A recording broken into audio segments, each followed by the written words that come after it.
We fight for hope and freedom, bound by a call to serve and the sanctity of our oath.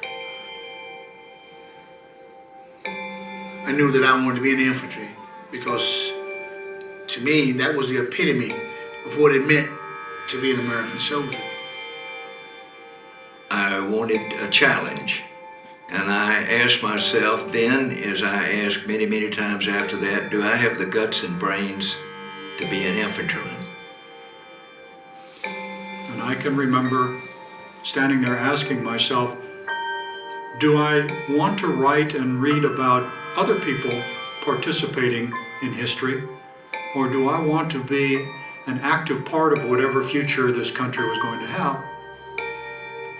We use aircraft, we use artillery, we use tanks, we use everything to help us get on that objective. But then that artillery shifts, the aircraft have to be pulled off, and it's left up to us, the infantry, to take that objective. That's why we say the infantry owns the last 100 yards of the battlefield.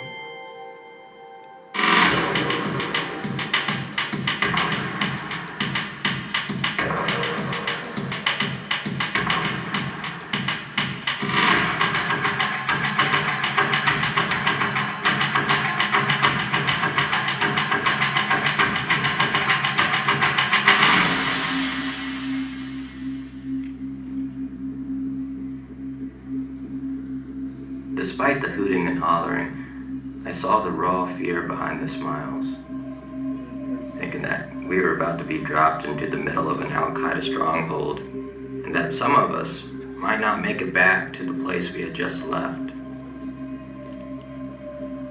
I had lived with these men for more than a year. We had become a family, and they were my brothers. White, black, Hispanic, Asian, as close as any group of men can be. I was pretty sure I had the stomach to kill or be killed, but I wasn't sure I could watch anyone else in this helicopter die. The Chinook landed, the dust flew up. We could not see a thing. It was time. The machine gunner got hit, and I noticed that the assistant gunner was too far from the gun and was pinned down. But my infantry training kicked in, as if you're reading it from a script. Strap your gun, moved over, picked up the M60, because that's a vital part of the platoon security. Checked it, fired it, and got right back into the fight. I was solely concentrating on taking care of my fellow comrades and accomplishing of the mission. It's personal. You're cold, wet, miserable, hungry, dirty, and that shared experience, that shared hardship, and the elation of winning is something that I don't think you can find any other place.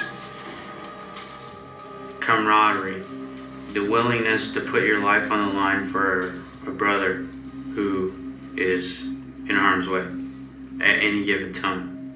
The willingness to share everything that we have because you have nothing. Whether it's your toothbrush, your last pair of socks, what other socks you're wearing. I would have to tell someone about my first platoon sergeant. Sergeant First Class Alwyn Cash really taught me what it meant to be an NCO. He was always hard on us. My platoon was hit by an IED, and the Bradley caught on fire, and he got out okay. But he went back and started dragging guys out that hadn't been able to get out. And that's how he died. When I think about being an NCO and being a leader, that's who I think of. What caused a young soldier during the Civil War to crawl out in the middle of the night with screams on the battlefield and drag back a wounded comrade or bring back the colors of his unit? What causes him to do that?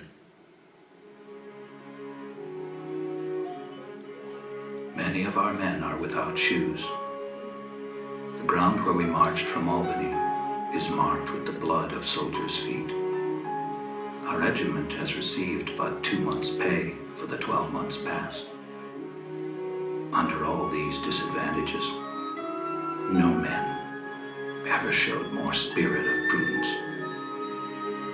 There has been that great principle, the love of our country, which first called us into the field, and that only to influence us. In the field, on the ground, it is infantry soldiers who won the nation's independence and protected survival.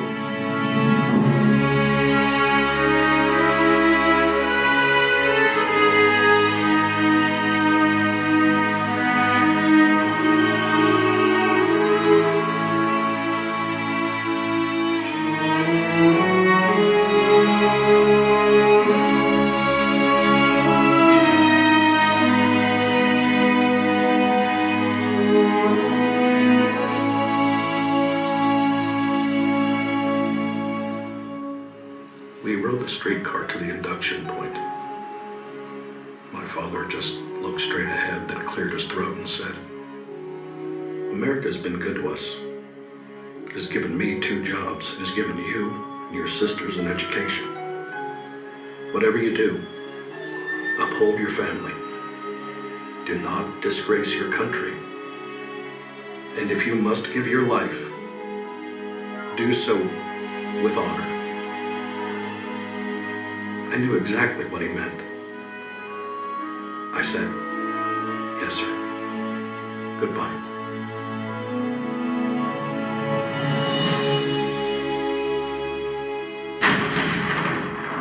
These astonishing Americans, a German soldier wrote to his brother on the Russian front. They fight all day, attack all night, and shoot all the time. We were out in the open, and we had a minefield right out in front of us, and we had got orders not to retreat. No surrender, no retreat. You can understand it.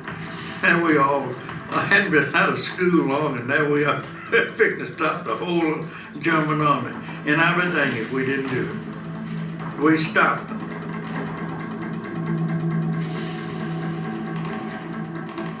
People don't realize what the impact was for idealistic people when President Kennedy said, "Ask not what your country can do." What your country can do for you, ask what you can do for your country.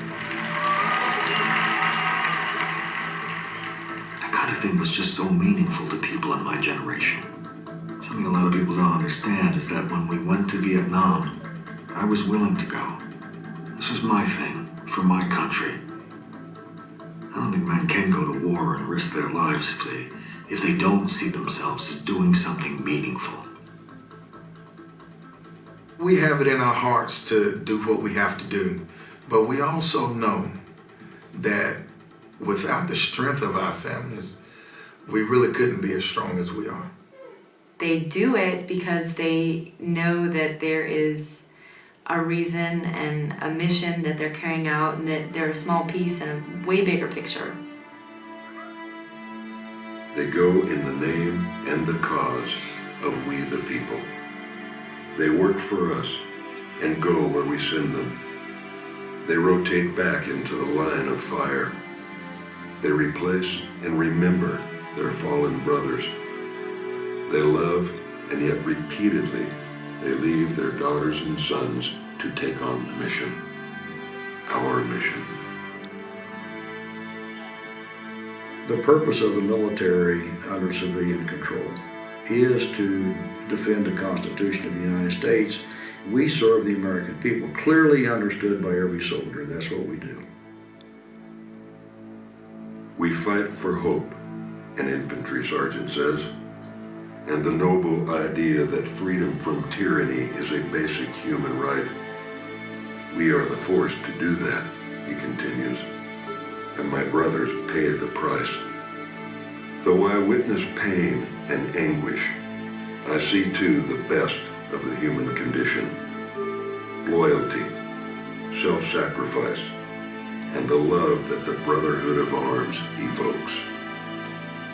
on 3 occasions, I ordered and instructed them to leave me behind.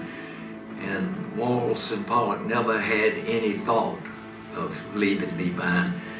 They just were not doing it. So I owe them my life. I don't think I can explain to you the deep feeling I have for soldiers. I can see right now, as clearly as I could 40 years ago, a soldier dying in my arms. Just as clear now as it was 40 years ago. There's a real, genuine love because, you know, it's survival. It's brotherhood. I've observed from the first the character and the never quit, never stop, how high, how far attitude of the way of the infantry soldiers. It just makes you stand taller. And you can say you were one who wore the infantry blue with a group of brothers in a purpose that's bigger than themselves.